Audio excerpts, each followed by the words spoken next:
नमस्कार मित्रों, आज मैं एक बहुत ही ज़रूरी जानकारी या कहिए कि आज बहुत ही ज़रूरी और आवश्यक बातें मैं कह रहा हूँ आप लोगों से। इसको आप लोग ध्यान से सुने और समझें और मंथन करें, विचार करें कि आखिर भारत का भविष्य किस ओर जाने वाला है।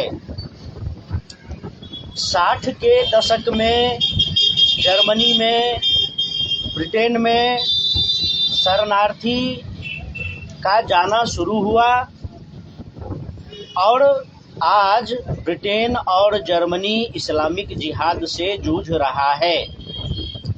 आज ब्रिटेन और जर्मनी इस्लामिक जिहाद से जूझ रहा है और देखिए कि भारत का भी स्थिति वही है। जो कभी शरणार्थी बन कर के गए जर्मनी में, ब्रिटेन में, फिर वह वहाँ पर अपनी जनसंख्या को बढ़ाए जनसंख्या को बढ़ाने के बाद वहाँ की नागरिकता ले ली। शरणार्थी कौन? शरणार्थी इस्लाम के मानने वाले लोग, जो इस्लाम को मानते हैं। तो पहले तो शरणार्थी बन के गए, फिर अपनी जनसंख्या बढ़ाई और फिर धीरे धीरे उनको काम मिला, रोजगार मिला, नागरिकता भी मिल गई। और जब नागरिकता मिल गई तो उसमें से कुछ लोग ऊंचे पदों पर पहुँचे, कुछ को सरकारी नौकरियां भी मिली। अब चूंकि नागरिकता मिल चुका है तो उनको वोटिंग अधिकार मिल गए। जब वोटिंग अधिकार मिल गए तो उसमें से कुछ नेता भी बने, मंत्री भी बने और होते होते होते होते अब जो है वहाँ पर जर्मनी में, ब्रिटेन में बहुत सारे इस्लामिक संगठन भी बन गए और वह आए दिन वहाँ पर लव जिहाद करते रहते हैं। जनसंख्या जिहाद उनका चल ही रहा है। जर्मनी और ब्रिटेन में भी लैंड जिहाद हो रहा है और वहाँ पर कहा जा रहा है जो पहले शरणार्थी थे, जो मुसलमान थे, जो ब्रिटेन और जर्मनी में आए, वो अब कह रहे हैं कि वह जर्मनी और ब्रिटेन में शरिया कानून चाहते हैं और उसको वह इस्लामिक मुल्क बनाएंगे। इसके लिए जर्मनी में भी दंगे फसाद होते हैं, आगजनी होती है, प्रदर्शन होते हैं और ब्रिटेन में भी वही काम होता है। सबसे बड़ी जो चिंता की बात है वह ब्रिटेन में नाबालिग लड़कियों से रेप, यौन शोषण किया जाता है और उसमें सारे के सारे विशेष समुदाय के लोग पकड़े जाते हैं। जर्मनी में भी वही हाल है। जब भारत में कहा जाता है, लोगों को बताया जाता है कि भारत में भी अवैसी जैसे लोग जब खुले मंचों से कहता है कि भारत में हम शरिया कानून से चलेंगे, हम इस्लाम को मानने वाले लोग हैं, हमें बराबरी का हक है, हमें बराबरी का अधिकार है, फिर उसी में से कुछ लोग गजवा हिंद की बातें करते हैं। तो पत्रकारों की तरह एक लाइन को 100 लाइन बना देना, एक 10 मिनट का वीडियो डाल करके व्यूज बढ़ाते रहना, लाइक्स बढ़ाते रहना और अपना रोजी रोटी कमाना, यह अलग बात है। लेकिन जो राष्ट्र हित से जुड़े मुद्दे हैं उसको उठाते रहना, उसको रिपीट करते रहना, उस पर बातें करना आवश्यक हो जाता है, क्योंकि जन सामान्य को अपने दिनचर्या के काम से फुर्सत नहीं होता। कोई बहुत बड़ी घटना होती भी है तो लोग उसको बाद में भूल जाते हैं, जिसका दुखद परिणाम होता है कि लोग अपनी रक्षा सुरक्षा के प्रति सजग होते नहीं हैं और समाज में किस प्रकार का समय परिवर्तन हो रहा है उससे वह अवगत हो नहीं पाते हैं और बाद में उसका दुखद परिणाम होता है। तो सरकार के पीछे लगे रहना, नित्य घटनाक्रम के पीछे लगे रहना, ऐसा हुआ वैसा हुआ, तिल का तार बनाते रहना, नाना प्रकार के मुद्दे खोजना, इससे अच्छा है कि जो राष्ट्र हित में हो, जो धर्म हित में हो, इस बातों को समय समय पर उठाया जाए और इस पर चर्चाएं हो।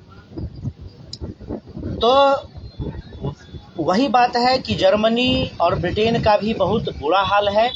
और भारत का तो बुरा हाल है ही, क्योंकि जर्मनी टूटा नहीं है, ब्रिटेन टूटा नहीं है, आगे टूट भी सकता है, क्योंकि वहाँ पर जर्मनी में, ब्रिटेन में अभी स्पेसिफिक इस्लाम के नाम पर कोई राजनीतिक दल नहीं है। जिस भी देश में स्पेसिफिक इस्लाम के नाम पर कोई राजनीतिक दल बन जाता है तो उस देश के टूटने के आसार 60% से अधिक हो जाते हैं, क्योंकि वहाँ पर फिर जो इस्लामी शक्तियाँ हैं वह हावी हो जाती है, उनका जनसंख्या होता है, उनका बहुमत होता है और फिर देश टूट जाता है। भारत जो टूटा था बिल्कुल इस मुस्लिम लीग बना और भारतीय राष्ट्रीय कांग्रेस था, दोनों के बीच खींचतान हुई और जनसंख्या के आधार पर, जनसंख्या बल के आधार पर मुस्लिम लीग ने अपना अलग मुल्क ले लिया, पाकिस्तान, पूर्वी पाकिस्तान, पश्चिमी पाकिस्तान, और देखिए कि देश का विभाजन हुआ और आज क्या हुआ है। तो जितना इस्लामिक जनसंख्या पाकिस्तान और बांग्लादेश में है उतने मुसलमान भारत देश में भी है। तो यह सब एक षड्यंत्र होता है, या तो पहले शरणार्थी बन के जाओ या फिर आक्रमण करके जाओ, वहाँ पर कब्जा जमाओ, अपनी जनसंख्या को बढ़ाओ, राजनीतिक शक्ति प्राप्त करो, नागरिकता प्राप्त करो और धीरे धीरे अपने इस्लामिक साम्राज्यवाद का जो नीति है उसको विस्तार देते रहो। उसके लिए कुरान है ही, उसके लिए हदीस है ही, मस्जिद मदरसा है ही, मुल्ला मौलवियों का तकरीर होता ही रहता है। जो इस्लामिक स्कॉलर है, जाकिर नाइक जैसे लोग, वह बड़े स्तर पर भय, दबाव, लालच, नाना प्रकार से मतांतरण करवाते ही है। तो इन सब षड्यंत्रों से आज भारतीयों को बच के रहना है, इस पर जागरूक रहना है और जो सरकार राष्ट्र हित में कार्य करे, हिंदू हित में कार्य करे, उसका समर्थन करना है, क्योंकि पावर जनता के हाथ में नहीं होता है। जनता यह कर सकता है कि स्वयं जागरूक हो सकता है, दूसरों को जागरूक कर सकता है। यहाँ एक चीज़ मैं बात कहना चाहूँगा कि कोई मत पंथ है जो 9 वर्ष की बच्ची से शादी करता है, उसको अपनी बेगम बना सकता है, और सनातन हिंदू धर्म है जो 9 वर्ष की बच्ची को कन्या मान करके पूजन करता है, चरण स्पर्श करता है, श्रद्धा और भक्ति भाव रखता है। तो इसीलिए कहा जाता है कि संस्कृति की रक्षा शास्त्रों से नहीं हो सकती है, संस्कृति की रक्षा शास्त्रों से नहीं हो सकती है। संस्कृति की रक्षा करने के लिए शस्त्र का उपयोग करना अनिवार्य हो जाता है। अगर शास्त्र से संस्कृति की रक्षा होती तो नालंदा विश्वविद्यालय कभी नहीं जलता। अगर नालंदा विश्वविद्यालय को जलाने के लिए हिंदुओं ने शस्त्र उठाए होते तो नालंदा विश्वविद्यालय नहीं जलता, भारत आज भी सोने की चिड़िया होती, विश्व गुरु होता। तो अपनी सभ्यता संस्कृति को की रक्षा करने के लिए, अपने राष्ट्र की रक्षा करने के लिए शास्त्र भी आवश्यक है और शस्त्र भी आवश्यक है। नहीं तो अब स्वयं अपने देश का इतिहास देखिए, और आज ब्रिटेन और जर्मनी का इतिहास देखिए कि कितना विकृत इतिहास है, कितनी विकृत परिस्थितियां हैं वहाँ पर। और इजराइल फिलिस्तीन का इतिहास देखिए, मिस्र मेसोपोटामिया का इतिहास देखिए, फारस का इतिहास देखिए।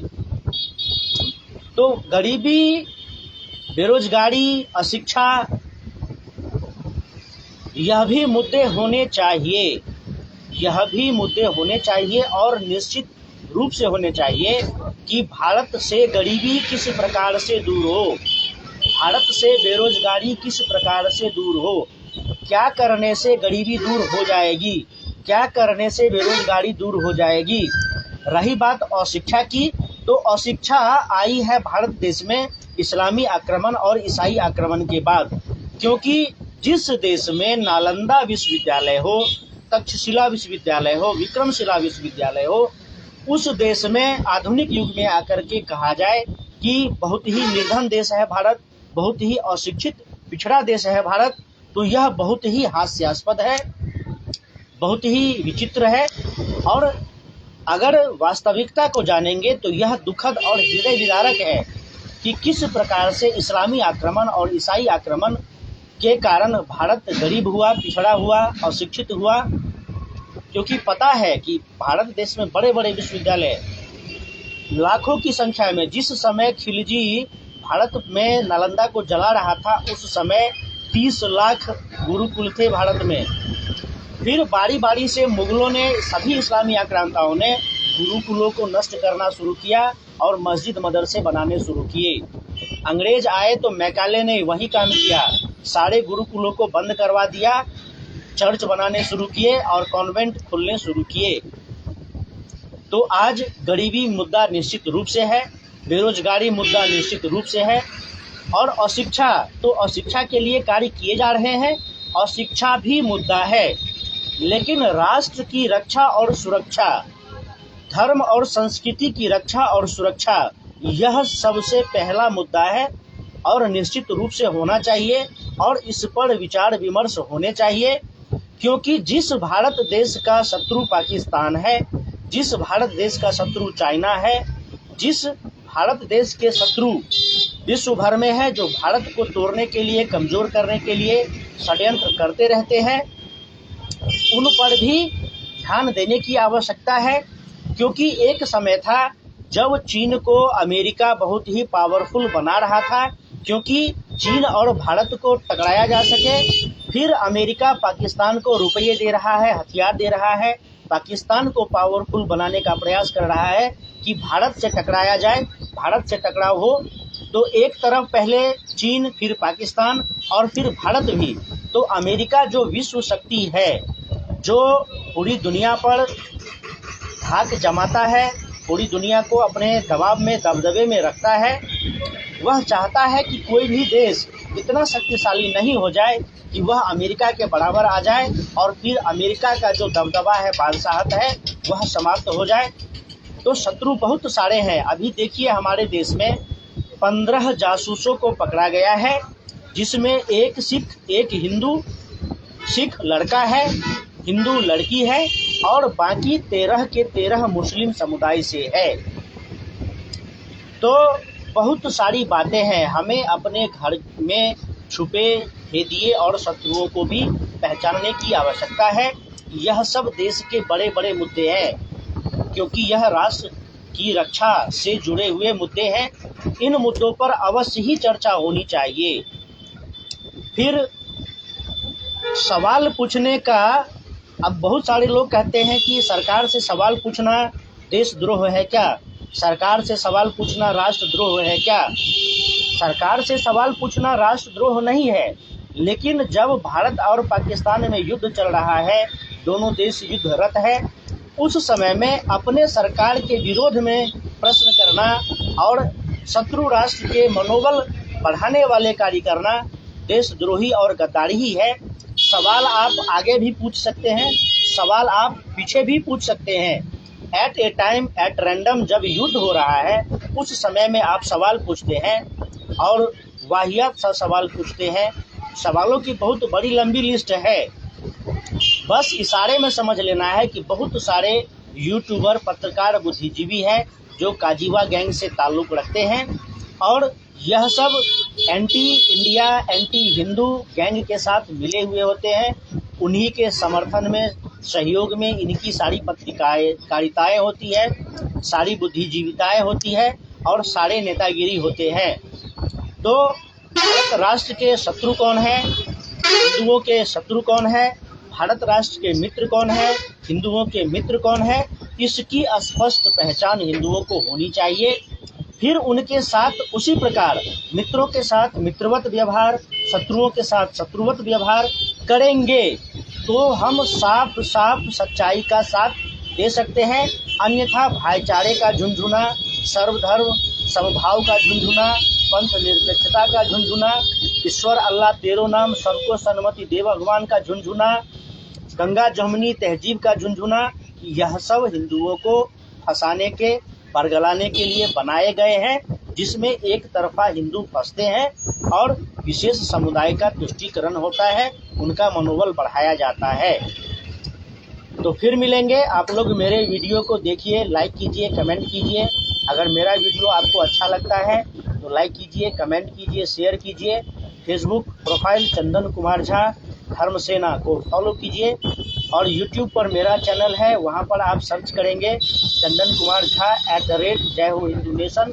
वहाँ पर जो आपको मेरे वीडियोज़ मिलेंगे, अगर आपको अच्छा लगे वीडियोज़ तो आप लाइक कीजिए, कमेंट कीजिए, मित्रों के साथ शेयर कीजिए और अपने सनातन धर्म और भारत राष्ट्र के हित में कार्य कीजिए, क्योंकि एक सामान्य नागरिक का भी कर्तव्य होता है कि वह अपने राष्ट्र हित में और अपने धर्म हित में कार्य करे। फिर मिलेंगे, नमस्कार।